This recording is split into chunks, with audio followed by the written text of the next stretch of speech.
Assalamualaikum warahmatullahi wabarakatuh.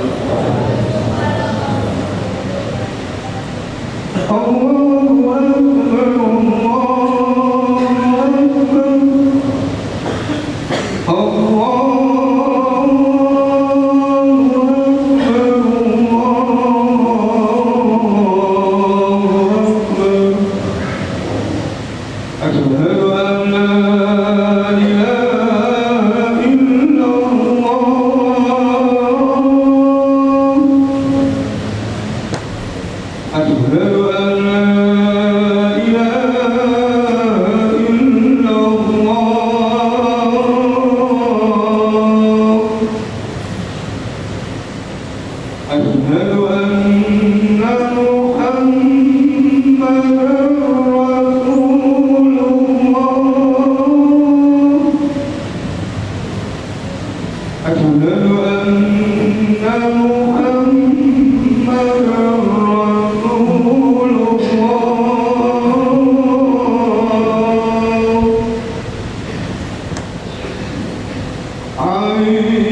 Alhamdulillahilladzi nazzala al-Qur'ana 'ala 'abdihi liyakuna lil 'alamin nadhira. Asyhadu an la ilaha illallah wahdahu la syarika lah wa asyhadu anna sayyidana wa nabiyyana Muhammadan 'abduhu wa rasuluh. Allahumma shalli wa sallim wa barik 'ala sayyidina Muhammad wa 'ala alihi wa ashabihi ajma'in. Amma ba'du fa ya ayyuhan nas ittaqullaha haqqa tuqatih wa la tamutunna illa wa antum muslimun. Wa qala Allah ta'ala fi kitabihil aziz wa sadaqallahul aliyyul azim. A'udzu billahi as-sami'il 'alim minasy syaithanir rajim. Qul inna sholati wa nusuki wa mahyaya wa mamati lillahi rabbil alamin. Saudara-saudaraku sekalian kaum muslimin sidang Jumat yang terhormat, pada kesempatan yang berbahagia ini saya menyampaikan kepada saudara sebuah materi khutbah yang berjudul Qalbun Salim. Apa itu Qalbun Salim? Qalbun Salim adalah hati yang sehat, hati yang terbuka, hati yang dirahmati oleh Allah Subhanahu wa taala.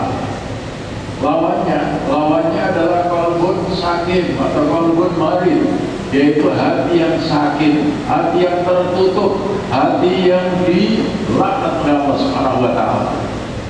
Nah, saudara-saudara, berkaitan dengan qalbun salim, maka ada sebuah riwayat yang menyebutkan bahwa pada suatu hari di majlis Rasulullah ketika beliau mengajarkan ilmu kepada para sahabatnya, tiba-tiba beliau mengatakan, yad'u alaikum min hadzal haji rajulun min ahlil jannah. Sebentar lagi akan muncul di hadapan kalian seorang laki-laki calon penghuni surga. Baru saja selesai Rasulullah mengatakan seperti itu, maka muncullah seorang laki-laki dengan membawa enteng sandal dan janggut yang masih basah karena bekas air wudhu. Besoknya di majelis yang sama beliau mengatakan, yad'u akan muncul di depan kalian seorang laki-laki calon penghuni surga. Ternyata yang muncul orangnya sama seperti yang kemarin. Pada hari yang berikutnya, hari yang ketiga, di mana yang sama mengatakan rajulun, bahwa sebentar lagi akan muncul yatlu alaihi min hadzal fajri rajulun min ahli jannah. Sebentar lagi akan muncul seorang laki-laki calon penghuni surga. Maka yang muncul orangnya sama, seorang laki-laki dengan yang sandalnya dan jagungnya yang masih basah karena bekas air wudhu. Peristiwa itu yang membuat penasaran Abdullah bin Amr bin As. Akhirnya selesai di majlis Rasulullah itu, beliau mengatakan kepada sahabat tadi yang disebutkan calon penghuni surga itu, "Yai, saya telah bertengkar dengan bapak saya. Saya berjanji selama 3 hari saya tidak akan ke sana. Kalau boleh izinkanlah kami saya tinggal di rumah kami selama 3 hari." Katanya sahabat Ansor tadi, "Mau silakan saja. Kalau mau tinggal di tempat saya selama 3 hari, lebih pun gak apa-apa." Nah, selama 3 hari itu Abdullah bin Amr bin As itu mengamati apa yang dilakukan oleh sahabat tadi. Kok sampai dia disebut-sebut di Rasulullah calon penghuni surga. Dilihat sholatnya 5 waktu biasa-biasa saja. Malamnya tahajudnya ya biasa saja, ngajinya ya biasa. Sehingga kesannya selama 3 hari ada di situ, 3 hari yang istimewa menurut dia. Akhirnya dia mengatakan, "Yaki, sebetulnya saya tidak pernah bertengkar dengan bapak saya. Adanya aku kepengen tinggal di rumah ini selama 3 hari karena aku penasaran. Setiap kali Rasulullah mengatakan bahwa sebentar lagi akan muncul laki-laki calon penghuni surga, yang muncul adalah sampean. Ya, padahal menurut pengamatan saya, apa yang sampean lakukan selama 3 hari itu biasa-biasa saja. Sholatnya yang kayak begitu, baca Qurannya begitu, sholat malamnya seperti itu. Menurut saya standar saja." Akhirnya sahabat Ansor mengatakan, "Wahai saudaraku, sebagaimana yang kamu lihat, yang aku lakukan itu cuma seperti itu. Namun perlu diingat bahwa saya tidak pernah ada perasaan iri dengki dengan sesama kaum muslimin, dan tidak pernah berbohong dengan kaum muslimin." Nah, akhirnya kesimpulannya, itu yang membuat engkau ternyata begitu mulia di hadapan Allah Subhanahu wa Ta'ala sampai disebut-sebut sebagai calon penghuni surga. Memang saudara-saudara, memang karena kebiasaan, bisa saja orang itu rajin baca Quran, rajin sholat tahajud, ya, rajin zikir, tapi ya untuk menciptakan kondisi menjadi qalbun salim, hatinya sehat, yang terbuka, yang dirahmati oleh Allah, itu bukan suatu hal yang mudah. Padahal saudara-saudara sekalian, nanti di hari kiamat nanti, bagaimana dikatakan dalam Al-Quran, "Yauma la yanfa'u malun wala banun illa man atallaha biqalbin salim." Pada hari itu, jadi hari kiamat, harta kekayaan dan anak-anak tidak ada manfaatnya lagi. Banyaknya pengaruh juga tidak ada pengaruhnya lagi, tidak ada manfaatnya lagi. Tapi yang bermanfaat apa? Yaitu orang yang datang kepada Allah dengan hati yang salim, dengan hati yang sehat, hati yang terbuka, hati yang dirahmati oleh Allah Subhanahu wa Ta'ala. Tapi karena itu maka saudara-saudara sekalian, hati ya yang sakit itu harus, hati yang sakit, hati yang kotor itu harus dibersihkan. Dibersihkan apa? Dari penyakit-penyakit hati. Jadi supaya hati kita itu menjadi hati yang salim, jadi qalbun salim, hati kita harus kita bersihkan dari penyakit-penyakit hati. Penyakit hati itu apa? Yang pertama adalah takabur. Ya, takabur. Allah sangat benci dengan orang yang takabur, karena sifat Allah takabir itu hanya miliknya Allah Subhanahu wa Ta'ala. Kalau Allah takabur wajar, karena Allah pencipta, pengatur, pemelihara alam semesta dengan segala isinya. Allah yang menghidupkan kita, Allah yang kasih kita rezeki, Allah yang matikan kita, ya, Allah yang masukkan kita di surga. Wajar kalau Allah takabur. Tapi kalau kita manusia takabur, itu Allah tidak ridho, Allah tidak suka. Ya, sampai dikatakan dalam hadis Nabi mengatakan bahwa la yadkhulul jannah man fi qalbihi misqala dzarratin minal kibri, tidak akan masuk surga orang yang di dalam hatinya terdapat satu biji sawi ya sifat takabur. Makanya kita tidak boleh takabur. Nah, kenapa kita takabur? Manusia takabur itu kenapa? Manusia takabur bisa karena harta. Karena harta dia takabur. Bisa karena kekuasaan, karena dia punya kuasa dia takabur. Bisa juga karena ilmu dia takabur. Bisa karena keturunan dia takabur. Padahal saudara-saudara sekalian, harta, ilmu, keturunan, ya kemudian apalagi kedudukan dan sebagainya itu adalah pemberian Allah Subhanahu wa taala yang sekaligus menjadi ujian bagi kita manusia. Ya, apakah kita lulus apa tidak? Kalau kita lulus, kita tidak akan jadi orang yang takabur. Nah, caranya bagaimana? Caranya kita biasa bergaul dengan masyarakat biasa, ya. Dengan masyarakat biasa supaya kita tidak sombong. Nabi biasa bergaul dengan masyarakat pada umumnya sehingga Nabi jauh daripada sifat takabur. Satu. Kemudian yang kedua, penyakit hati manusia apa? Bakhil. Bakhil itu penyakit hati manusia. Orang kalau bakhil itu berarti dia tidak tahu, tidak yakin bahwa Allah adalah Sang Maha Pemberi rezeki. Sementara Allah berikan rezeki pada manusia. Itu ada yang dikasih kekayaan yang banyak, tapi ada yang dikasih miskin. Tapi ingat, itu semua adalah ujian dari Allah Subhanahu wa taala. Makanya Allah, manusia itu ada yang diuji dengan harta yang banyak dia lulus, tapi diuji dengan kemelaratan dia nggak lulus. Sebaliknya ada yang diuji dengan kemelaratan lulus, tapi diuji dengan kekayaan tidak. Tapi ingat, orang yang bakhil itu adalah orang yang tidak menyadari bahwa harta kekayaan itu adalah sumbernya dari Allah Subhanahu wa taala. Padahal saudara-saudara sekalian, ingat Nabi mengatakan bahwa as-sakhiyyu qaribun minallah. Orang yang dermawan itu dekat dengan Allah.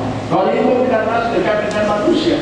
Qaribun minal jannah, dekat dengan surga. Tapi ba'idun minan-nas, jauh dari neraka. Sebaliknya, al-bakhiru, orang yang bakhil itu ba'idun minallah, jauh dari Allah.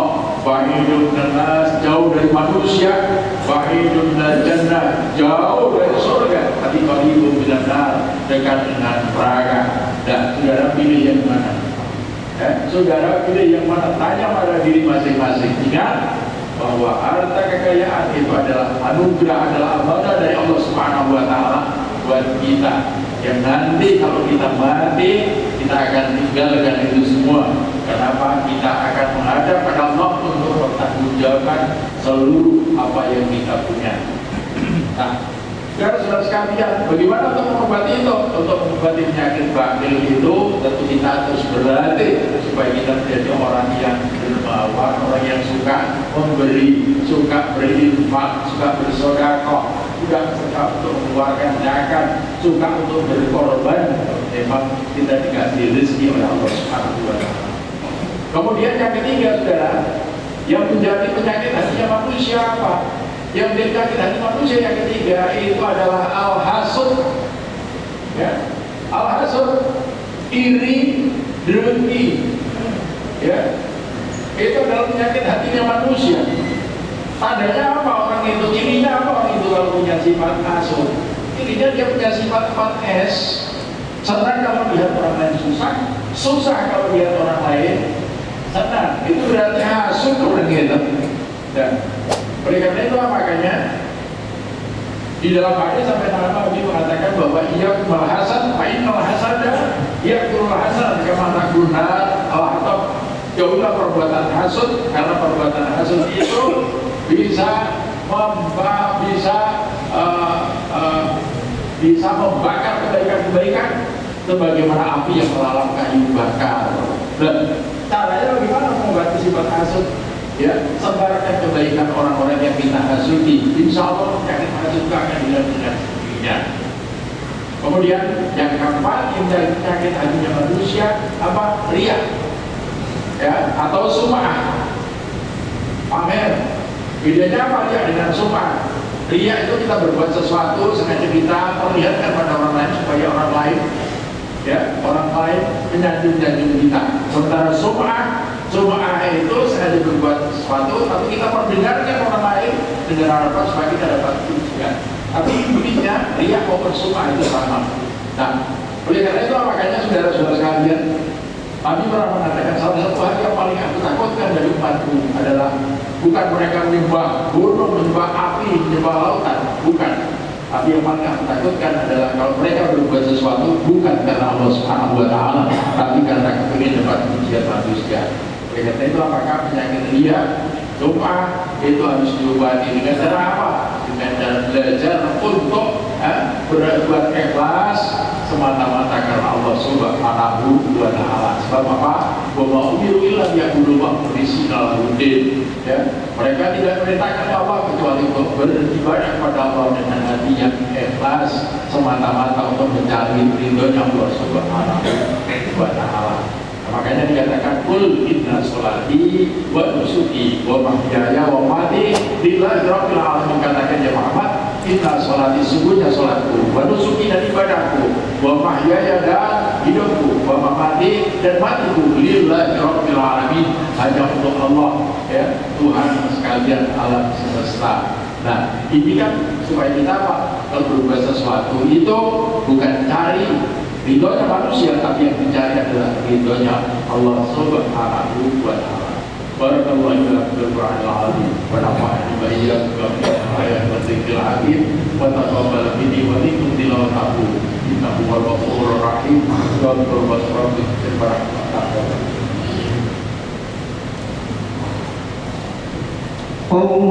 Allahumma salli wa sallim ala sayyidina Muhammad wa ala ali sayyidina Muhammad.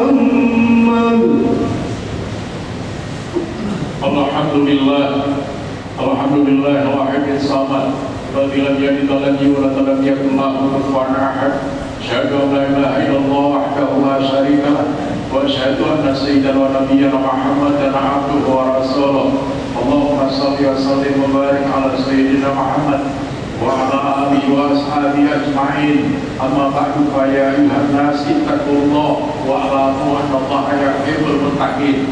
Wa qala azza min qa'ilin inna Allaha wa malaikatahu yusholluna 'alan nabi ya ayyuhalladzina amanu shallu 'alaihi wa sallimu taslima. Allahumma shalli wa sallim wa barik ala sayyidina Muhammad sayyidil mursalin wa ala alihi wa ashabihi ajma'in wa arda 'anna muhammadan ya arhamar rahimin. Allahumma ighfir lil muslimina wal muslimat wal mu'minina wal mu'minat innaka sami'un qaribun mujibud da'wat ya qadiyal hajat. Allahumma arham umat sayyidina Muhammad, Allahumma ansur umat sayyidina Muhammad, Allahumma as'ir umat sayyidina Muhammad, Allahumma ansur man suratil waqtul mahmudal muslimin. Allahumma anfa'na al-bala wal bala wal fahsya wal munkar wa isrif wal muhalifata fasilat biha ma dhahara minha ma badan amalina Indonesia khassa wa sa'il budal muslimin afana ala kulli syai'in qadir. Rabbana taqabbal minna innaka antas samiul alim wa tub 'alaina innaka antat tawwabur rahim. Rabbana atina fid dunya hasanah wa fil akhirati hasanah wa qina adzabannar. Walhamdulillahi rabbil alamin. Ibadallah, inna Allaha ya'muru bil 'adli wal ihsan wa ita'i dzil qurba wa yanha 'anil fahsya'i wal munkari wal baghi ya'idukum la'allakum tadhakkarun wa la dzikrullahi akbar.